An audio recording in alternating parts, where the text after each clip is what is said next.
नमस्कार दोस्तों, मैं आप लोगों को रूटीन यूरिन एग्जामिनेशन का पार्ट 4 वीडियो पिछले वीडियो में बनाया था और आज मैं बनाने जा रहा हूँ पार्ट 5, जिसमें हम लोग पढ़ेंगे माइक्रोस्कोपिक एग्जामिनेशन ऑफ यूरिन। इसके पहले हम लोग physical and chemical examination of urine पढ़ लिए। फिजिकल केमिकल में बहुत टाइम लग गया, लेकिन मैं कोशिश करूंगा इसको एक वीडियो में ख़त्म करूंगा। माइक्रोस्कोपिक एग्जामिनेशन भी एक में ख़त्म नहीं होगा, लेकिन मैं इसको शॉर्ट करके निकालता हूं। बाकी नेक्स्ट जो है फिर वीडियो आगे बनाऊंगा, जो कंपटीशन लेवल की तैयारी के लिए बनाऊंगा। मैं अभी शॉर्ट में निकलूंगा। तो मैं आप लोगों को बताना चाहूँगा कि सैंपल कलेक्शन तो आप लोग पढ़ चुके हैं फर्स्ट वीडियो में। तो जो नहीं देखे होंगे वो आप फर्स्ट पार्ट 1 आप देख सकते हैं, रूटीन यूरिन एग्जामिनेशन का पार्ट 1 वीडियो, जिसमें आपको सैंपल कलेक्शन वगैरह प्रोसीजर आपको मिल जाएगा। ठीक है। और इसमें एक बार बता देते हैं कि भाई सैंपल कभी भी कलेक्ट करना हो तो साफ सुथरा कंटेनर में कलेक्ट करते हैं, या तो स्टेराइल पॉट ले लीजिए, सबसे बेस्ट होती है। ठीक है। तो अब इसमें हम लोग क्या करेंगे कि भाई प्रिपरेशन ऑफ सेडिमेंट। सबसे पहले यदि हमको माइक्रोस्कोपिक एग्जामिनेशन करना है तो उसको सेडिमेंट बनाना पड़ेगा, वरना ऐसे हम यूरिन को कोई ग्लास स्लाइड में डाल देंगे तो भाई दिखेगा कुछ नहीं, उसमें कहीं मतलब नॉर्मल आ गया तो कुछ भी नहीं दिखेगा, आप बोल दोगे भाई कुछ है ही नहीं। तो इसके लिए हम लोग को प्रिपरेशन करना पड़ता है सेडिमेंट का। सेडिमेंट को प्रिपरेशन कैसे करते हैं, तो सबसे पहले एक 5 या 10 ml का टेस्ट ट्यूब लेंगे। ठीक है। उस टेस्ट ट्यूब में 5 ml यूरिन भर देंगे, 5 ml यूरिन को भर देंगे। इसके बाद सेंट्रीफ्यूज मशीन में बैलेंस करके रखेंगे। इसके बाद उसको हम लोग 2500 से 3000 आरपीएम में 5 से 6 मिनट के लिए सेंट्रीफ्यूज करेंगे।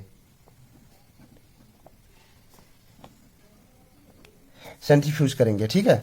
5 से 6 मिनट के लिए सेंट्रीफ्यूज करेंगे, फिर वो बंद अपने बंद हो जाएगा। तो फिर उसको या तो यदि मैनुअल है तो उसको भाई हम लोग बंद करेंगे, स्पीड उसका घूमना बंद हो जाएगा, फिर वो स्थिर हो जाएगा तो हम उससे निकालेंगे फोर्सेप के सहायता से। और उसका जो सुपरनेटेंट जो होता है उसका ऊपर का भाग, उसको पूरा यूरिन को फेंक देना हो या कोई पॉट में अपना रखना हो तो रख सकते हैं, कम सैंपल हो तो उसको रख सकते हैं, वरना आप डिस्कार्ड करना चाहते हैं तो डिस्कार्ड कर सकते हैं। इसके बाद हम उसका जो सुपर नेटेंट फेंके, इसके बाद जो डिपॉजिट बचा, उस डिपॉजिट को भाई हम अच्छे से इसको मिला लेंगे ऐसे से। ठीक है, ताकि ट्यूब में इधर उधर लटका हुआ हो तो अच्छे से मिल जाए। ऐसे से यदि उसको मिला लेते हैं तो फिर उसका हम क्या करेंगे कि एक स्लाइड में, ये मान लीजिए स्लाइड है, स्लाइड के सेंटर में एक ड्रॉप डालेंगे। इसके बाद ऊपर से कवर स्लिप डाल देंगे। कवर स्लिप को ऐसे डालना है कि वो एयर बबल फ्री हो। एयर बबल रहेगा तो आपको कंफ्यूजन होगी, जब भी आप स्लाइड को देखेंगे तो कोई तरह का एयर बबल लगेगा कि भाई ये भी सेल्स है, तो एकदम एयर बबल फ्री होना चाहिए। ठीक है। अब इसको हम लोग देखेंगे 40x में, हाई पावर फील्ड में देखेंगे।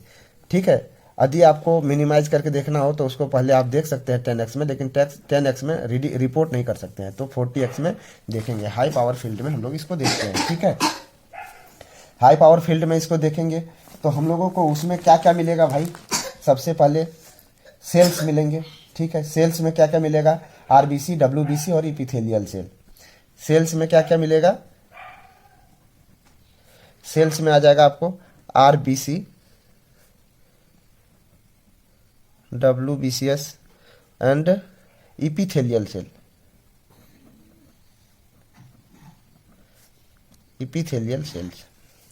ठीक है। अब इसके बाद हम लोगों को इसमें मिलेगा कास्ट,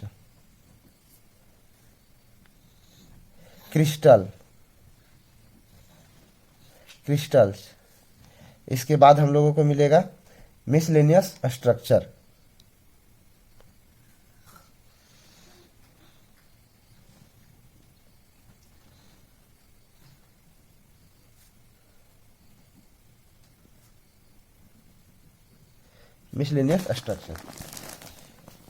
इतना चीज हम लोगों को मिलेगा माइक्रोस्कोपिक फाइंडिंग में। और बैक्टीरिया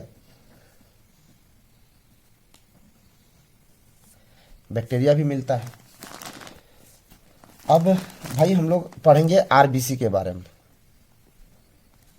आरबीसी में क्या है, आरबीसी को हम कैसे पहचानेंगे भाई। आप जब भी फिजियोलॉजी पढ़े होंगे तो आरबीसी का जो स्ट्रक्चर उसमें पढ़े हैं कि दीज अपीयर एज, इसमें क्या होगा, दीज अपीयर एज पेल और एलोइस biconcave double contoured dish like structure. इसमें भी भैया आपका डिश लाइक स्ट्रक्चर ही होगा।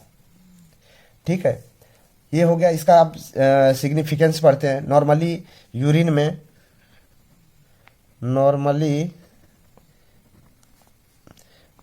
0 to 2 पर HPF आ सकता है, ठीक है। लेकिन एक्सेस यदि आता है, इससे ज़्यादा नंबर में आपका यूरिन में मिलता है आरबीसी, तो उसका क्या कंडीशन होगा? फिजियोलॉजिकल कंडीशन में क्या होगा कि एक्सेस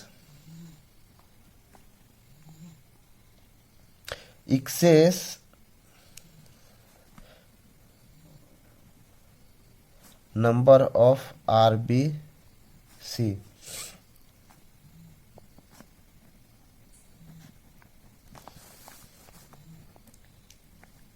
यूरिन। तो इस कंडीशन में हम लोग क्या करेंगे कि जब एक्सेस अमाउंट में आएगा तो उसको हम लोग किस कंडीशन में आता है भाई? तो उसका फिजियोलॉजिकल कंडीशन होता है, फिजियोलॉजिकल कंडीशन में होता है सीवियर एक्सरसाइज हो गया, सीवियर एक्सरसाइज, स्मोकिंग, और आपका पैथोलॉजिकल कंडीशन,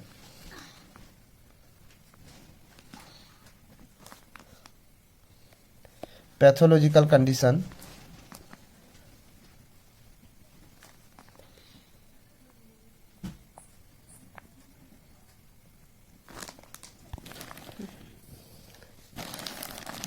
पैथोलॉजिकल कंडीशन में क्या क्या होगा भाई? रेनल स्टोन,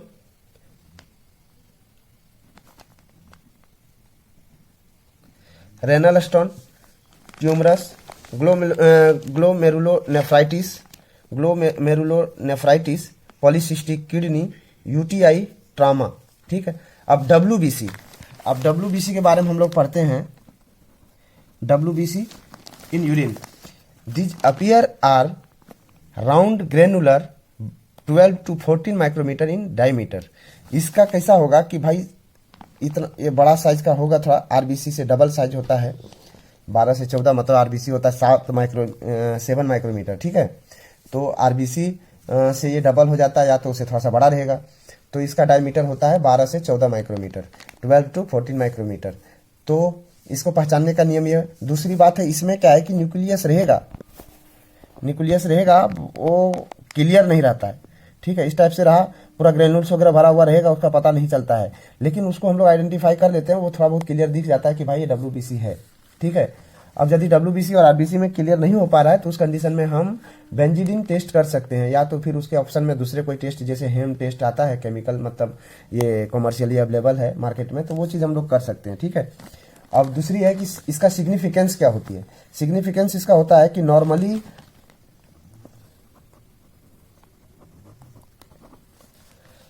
ये 0 to 4 पर हाई पावर फील्ड होता है। ठीक है। 0 to 4 पर हाई पावर फील्ड होता है।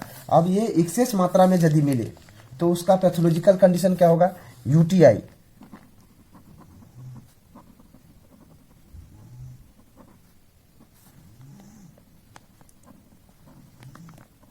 उसका पैथोलॉजिकल कंडीशन होगा पहला यूटीआई, दूसरा सिस्टाइटिस, तीसरा प्रोस्टाइटिस, चौथा chronic pyelonephritis, renal stones, renal tumours, ये सब होते हैं। इसका क्या बोलते हैं? डब्ल्यूबीसी एक्सेस मात्रा में यदि आए तो ये सब कंडीशन आ सकता है।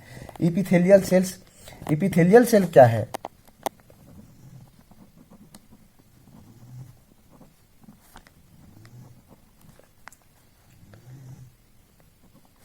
epithelial cells, these are round to polygonal, these are round to polygonal cells with a round to oval small to large nucleus। ये जो होता है इसका मतलब क्या बोलेंगे कि राउंड और पॉलीगोनल शेप में होता है। ठीक है। और इसमें स्मॉल और लार्ज मतलब बड़ा और छोटा दोनों टाइप का न्यूक्लियस होता है। इसका स्ट्रक्चर कुछ इस टाइप से बनेगा, आपको मैं दिखाऊंगा, एक पिक्चर भी दिखाऊंगा धीरे धीरे बाद में।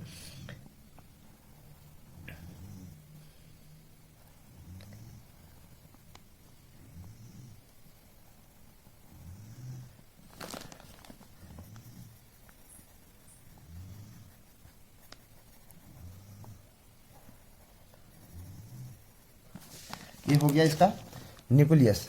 दूसरा स्ट्रक्चर इस टाइप से आ सकता है इसका, जैसे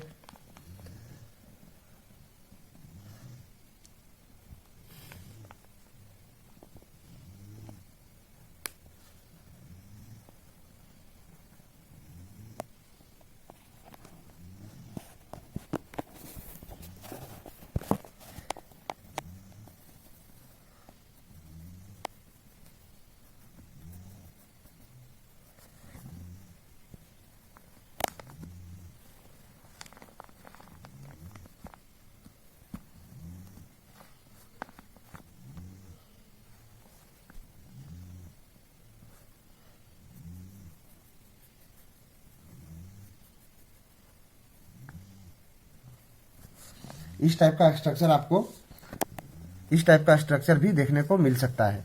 ये हो गया आपका इपिथेलियल सेल। ठीक है, अब नेक्स्ट आते हैं कास्ट में। कास्ट क्या है? These are formed due to molding in renal tubules of solidified protein. Their shape depend upon their site of origin. ये कास्ट जो होता है वो उसका डिपेंड करता है कि किस जगह से वो निकल रहा है, तो उसके अनुरूप उसका शेप और साइज वगैरह सब उसके आधार से होता है। ठीक है, अब हम लोग पढ़ना चाहेंगे कि भाई कास्ट कितने तरह से होते हैं, कितने कास्ट हैं, कौन कौन से कास्ट हैं। अब भाई ये जाति वाला कास्ट नहीं है, ये कास्ट क्रिस्टल कास्ट है। क्रिस्टल अलग होता है, कास्ट अलग होता है। ठीक है, तो हाइलिन कास्ट होता है, रेड सेल कास्ट होता है। मैं लिख देता हूँ, सबसे अच्छा रहेगा। Cast are flowing.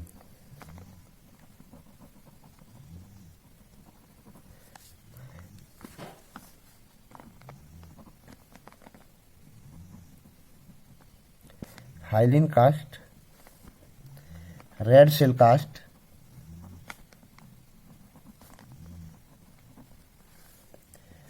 Leucocyte cast,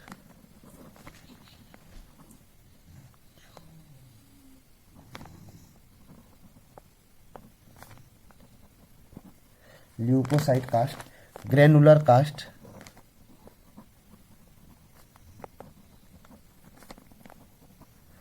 granular cast, waxy cast,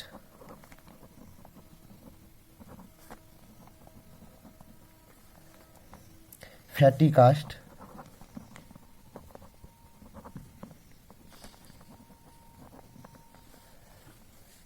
epithelial cast,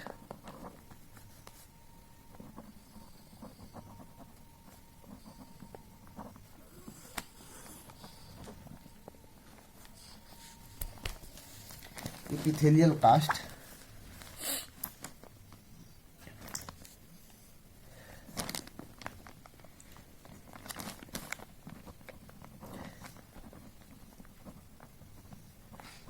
pigment cast. ठीक है, इतने तरह के कास्ट होते हैं। अब मैं दोस्तों इसके आगे बढ़ता हूं और आपको क्या बोलते हैं, क्रिस्टल्स के बारे में बताते हैं। क्रिस्टल्स सच है, ये कास्ट टाइप से ही है। तो क्रिस्टल जो है वो किस किस टाइप के होते हैं, कितने तरह के क्रिस्टल्स होते हैं, उसके बारे में मैं बताता हूँ। ठीक है, क्रिस्टल इन एसिडिक यूरिन, दो कंडीशन से होता है। क्रिस्टल एक अल्कलाइन यूरिन में भी होता है और एसिडिक यूरिन में होता है। फिगर ये सब जितने कास्ट वगैरह बताएं उसका फिगर में कुछ देर में बताता हूं। पहले आप एक बार क्रिस्टल्स इन एसिडिक यूरिन में देख लीजिए।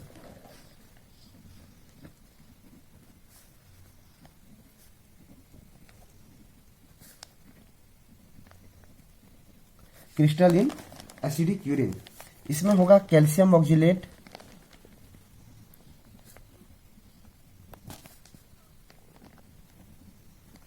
Calcium oxalate, uric acid,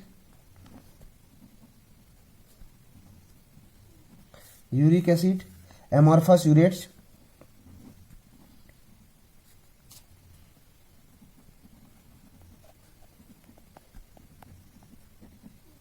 amorphous urate, tyrosine,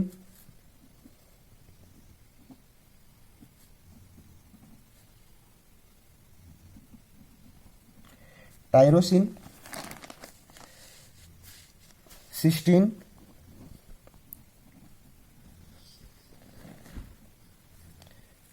cysteine, cholesterol crystals,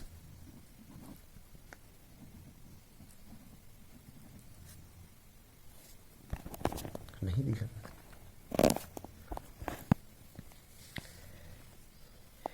cholesterol टेरल crystals, sulphonamide,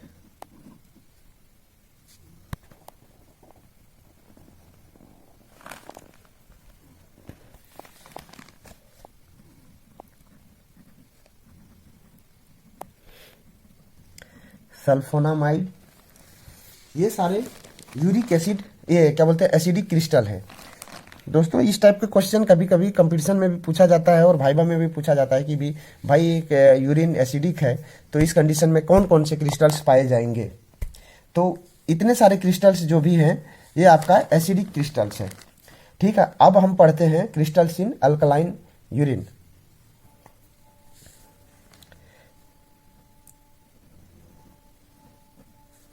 crystals in alkaline urine.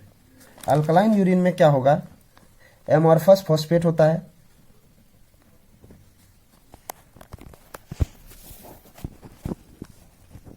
Amorphous phosphate,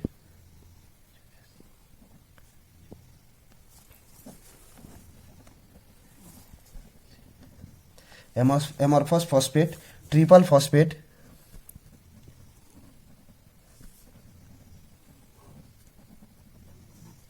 triple phosphate, calcium carbonate,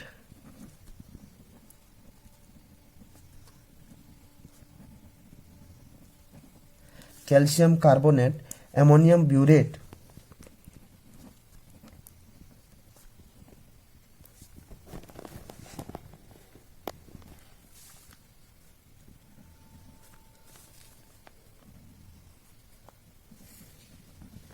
ammonium burette, इतने सारे आपका अल्कलाइन एंड एसिडिक क्रिस्टल्स हैं। Next मैं इनके फिगर के बारे में बताना चाहता हूं। एक बार फिगर आप देख लीजिए।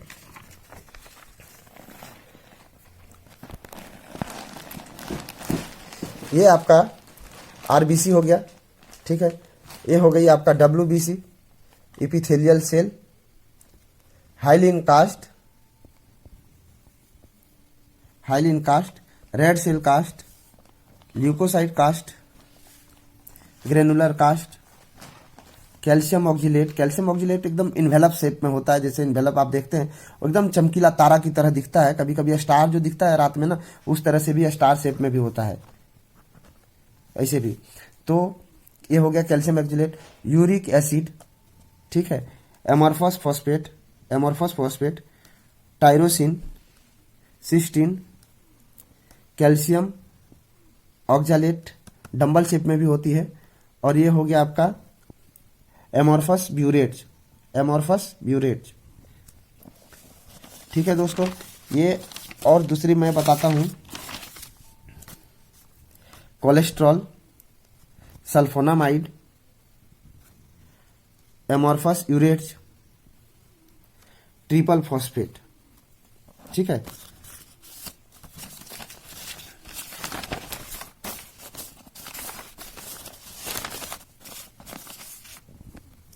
Triple spermatozoa, ट्राइचोमोनास।